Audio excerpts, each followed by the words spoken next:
videonya, klik subscribe, dan klik tombol loncengnya dulu ya. Halo adik-adik semuanya, assalamualaikum warahmatullahi wabarakatuh. Ketemu lagi bersama kakak di sini di channel Ayo Belajar Supaya Pintar. Nah adik-adik, kali ini kakak akan membahas video tentang materi dan juga jawaban untuk kelas 4.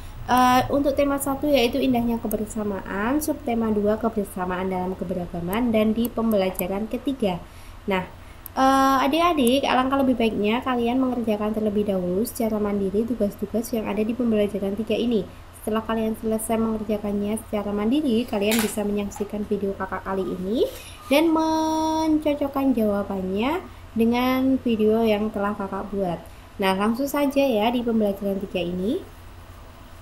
Bekerja sama bisa dilakukan kapan saja. Saat kita bermain pun kita bisa bekerja sama.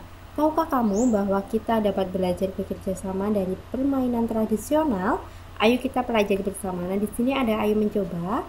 Salah satu permainan tradisional Indonesia yang sangat menarik adalah permainan bagia. Permainan ini berasal dari Sumatera Barat. Bagia atau biasa disebut dengan torompa bakwa di Sumatera Barat merupakan permainan yang membutuhkan kekompakan. Nah, ini adalah contoh permainan bagia ya. Hari ini kamu akan mencoba permainan tradisional bagia dengan teman-temanmu. Nah, sebelum melakukan permainan bagia, kamu harus memperhatikan hal berikut. Yang pertama adalah buatlah kelompok yang terdiri atas 3 orang.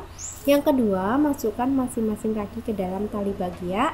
Yang ketiga, anggota kedua memegang bahu anggota di depannya. Anggota ketiga memegang bahu anggota di depannya. Nah, yang keempat adalah anggota paling depan memberi tanda kapan berjalan dan kapan berhenti. Lanjut lagi yang kelima, diskusikan kaki mana yang akan diangkat terlebih dahulu, kaki kanan ataupun kaki kiri. Yang keenam, untuk menjaga kekompakan, semua anggota bisa berteriak saat berjalan kiri, kanan, kiri, dan selanjutnya. Dan yang ketujuh, cobalah berkali-kali permainan ini dengan kekompakanmu sampai terasa gerakan yang semakin baik dan kompak.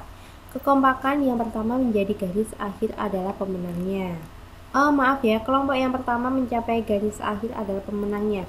Nah, setelah bermain bagia, diskusikan hal berikut dengan teman kelompokmu. Yang pertama adalah apakah kelompokmu berhasil mencapai tujuan tepat waktu? Mengapa? Kami berhasil mencapai tujuan tepat waktu karena kami bekerja sama dengan baik. Untuk yang kedua, bagaimana pengaruh gerak yang dilakukan setiap anggota kelompok terhadap pencapaian tujuan dalam permainan? Nah, gerak yang dilakukan oleh anggota kelompok mendukung gerak dalam kelompok. Terus, apa kesulitan yang kamu hadapi saat bermain bagia? Kesulitan yang dihadapi adalah memadukan gerak kelompok agar dapat bergerak secara bersamaan. Terus, ada yang keempat, bagaimana sikapmu setelah teman satu kelompok saat bermain bagia? Terhadap teman satu kelompok, kami saling menghargai karena kemampuan masing-masing anggota kelompok berbeda.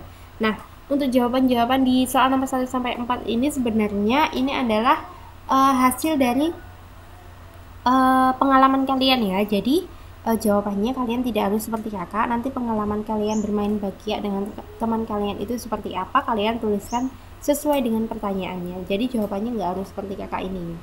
Lanjut lagi, dalam kelompok berdiri dari beberapa anggota yang memiliki kemampuan beragam. Namun hal tersebut tidak menghalangi kita untuk tetap bekerja sama. Saling menghargai perbedaan dalam bekerja sama akan membantu tim mencapai tujuan. Lanjut lagi ya, di sini ada ayo berlatih. Saat bermain bagia, kamu tentunya harus mendengarkan peluit yang ditiupkan guru dan aba-aba temanmu. Kegiatan tersebut tentunya membutuhkan pendengaran yang baik. Masih ingatkah kamu tentang pentingnya indera pendengar? Ayo kita mengingatnya kembali. Bekerjalah dalam kelompok, buat peta pikiran tentang indera pendengar dan sajikan di depan kelas. Nah, di sini ada peta pikiran indera pendengar ya. Bagian-bagian dari indera pendengar itu ada daun telinga, tulang martil, tulang landasan, tulang sangur di tulang pendengaran, saluran setengah lingkaran, saraf serambi, saraf rumah siput, tuba ekstrasius, terus serambi, gendang, telinga, dan liang dengar. Nah, cara merawatnya adalah membersihkan telinga dengan teratur dengan menggunakan benda yang lunak seperti kapas pembersih. Terus cara kerjanya adalah suara masuk ke telinga dan ditangkap oleh gendang telinga. Gendang bergetar lalu diteruskan oleh tulang-tulang pendengar ke ujung saraf. Oleh saraf, getaran tersebut disampaikan ke otak sehingga kita dapat mendengar. Terus fungsinya adalah telinga merupakan indera untuk mendengar. Selain sebagai indera pendengar, telinga juga berfungsi sebagai alat keseimbangan tubuh. Lanjut ya, telinga sangat penting bagi kita. Dengan telinga kita dapat mendengar bunyi-bunyian. Kamu sudah melakukan percobaan tentang sumber bunyi. Kamu bisa mendengar alat musik tradisional karena telingamu berfungsi dengan baik. Oleh sebab itu, rawatlah telingamu dengan baik. Nah, sekarang kamu akan melakukan percobaan tentang sumber bunyi seperti pembelajaran sebelumnya. Namun, kali ini kamu harus mencari alat sendiri dan mencoba membunyikannya. Kamu bisa mencari berbagai peralatan seperti kertas, kayu, dan sebagainya. Lakukanlah permainan bunyi bersama dengan teman kelompokmu. Secara bergantian, kamu bisa menebak sumber bunyi yang dibunyikan temanmu. Nah, ambillah berbagai macam benda. Kamu dan beberapa temanmu bersembunyi di tempat berbeda sambil memegang benda. Bunyikan benda secara bergantian. Mintalah temanmu menebak siapa pemegang benda. Tebak sumber bunyi benda dengan temanmu secara bergantian. Terus di sini, berapa kali kamu bisa menebak sumber bunyi? Sumber bunyi mana yang mudah kamu tebak? Sumber bunyi mana yang sulit kamu tebak? Tulislah laporanmu pada tempat yang tersedia. Nah, kalian di sini sudah kakak tuliskan di sini nama laporan kegiatannya, yaitu nama percobaannya benda bergetar sebagai sumber bunyi. Terus tujuan percobaannya menjelaskan penyebab timbulnya bunyi dan cara perambatan bunyi. Alat dan bahannya yaitu ember, kaleng biskuit, dan botol minuman. Langkah kerjanya yang pertama, ambillah berbagai macam benda. Yang kedua, kamu dan beberapa temanmu bersembunyi di tempat berbeda sambil memegang benda. Yang ketiga, setelah bergantian, bunyikan benda, minta temanmu menebak siapa pemegang benda. Yang keempat, bergantilah dengan temanmu untuk menebak sumber bunyi. Hasil percobaannya, telinga merupakan indera untuk mendengar. Kemampuan setiap orang untuk mendengar suatu dan bunyi bervariasi atau tidak sama satu dengan yang lainnya. Setelah dilakukan percobaan, siswa dan menebak asal suara, namun juga beberapa kali salah menebak asal suara. Kesimpulannya, kemampuan telinga manusia untuk mendengar bunyi sangat terbatas. Telinga manusia normal umumnya hanya dapat mendengar bunyi dengan frekuensi antara 20 sampai 20 ribu Hz. Lanjut ya, di sini ada ayo membaca. Di pembelajaran sebelumnya kamu sudah membaca cerita tentang tong sampah gotong royong. Nah, kalian pasti ingat ya. Bacalah sekali lagi setelah cerita tersebut dan tulislah gagasan pokok dan gagasan pendukungnya. Gunakan diagram berikut ya. Di sini ada paragraf pertama. Kalian bisa melihat di pembelajaran sebelumnya untuk bacaannya. Di paragraf pertama ini gagasan pokoknya adalah warga berkumpul di lapangan. Untuk gagasan pendukungnya adalah di pojok lain ada tumpukan kaleng cat, kuas, wadah, cait, dan beberapa peralatan lain. Warga membawa, ini adalah warga membawa beberapa peralatan yang dibutuhkan seperti drum kosong, bila-bila bambu, karung, plastik bekas, dan ember bekas. Nah, ini adalah untuk paragraf pertama. Untuk paragraf kedua, gagasan pokoknya adalah warga bergotong royong. Terus gagasan pendukungnya ada pagi hari keluarga Pak Made harus melakukan ibadah terlebih dahulu di pura. Lani membantu mengecat dengan cat dasar warna putih. Keranjang ini nanti akan menjadi tempat sampah di bawah pohon untuk menampung ranting daun-daun dan buah-buahan yang bergantungan. Warga lain sejak pagi menyiapkan tempat sampah baru. Mereka menyiapkan bambu dan dianyam akan menjadi tempat sampah. Ada juga yang menambal lubang karung plastik bekas agar bisa menggunakan sebagai tempat plastik kering.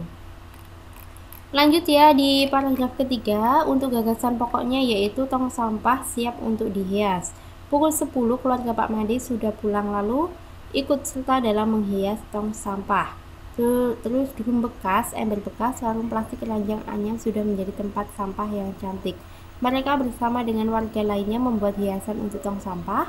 Sebelum siang sudah ada 12 tempat sampah baru yang dihasilkan warga secara gotong royong. Nah, diskusikanlah hasilnya dengan teman dan gurumu. Kalian bisa mendiskusikannya dengan teman dan guru kalian ya. Nah, di sini yang terakhir ada ayo renungkan apa yang kamu pelajari dari kegiatan hari ini, yaitu gotong royong dan saling menghormati. Mengapa saling menghormati perbedaan sangat penting? Nah, saling menghormati dalam perbedaan disebut juga toleransi. Maaf ya, ini disebut juga toleransi. Toleransi termasuk unsur untuk menjaga persatuan dan kesatuan. Jika suatu bangsa masyarakat kuat dalam bertoleransi, maka persatuan dan kesatuan dapat terjaga, sehingga bangsa tersebut akan kokoh dan terjaga. Yang terakhir, kerjasama dengan orang tua. Diskusikan bersama orang tuamu tentang pentingnya memelihara indera pendengaran. Catatlah contoh-contoh kegiatan merawat indera tersebut. Berikan hasilnya kepada gurumu. Nah, kalian bisa mengerjakan tugas ini bersama orang tua kalian.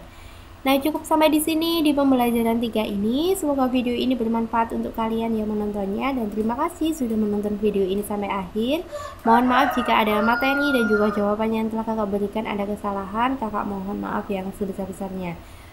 Cukup sampai di sini. Wassalamualaikum warahmatullahi wabarakatuh.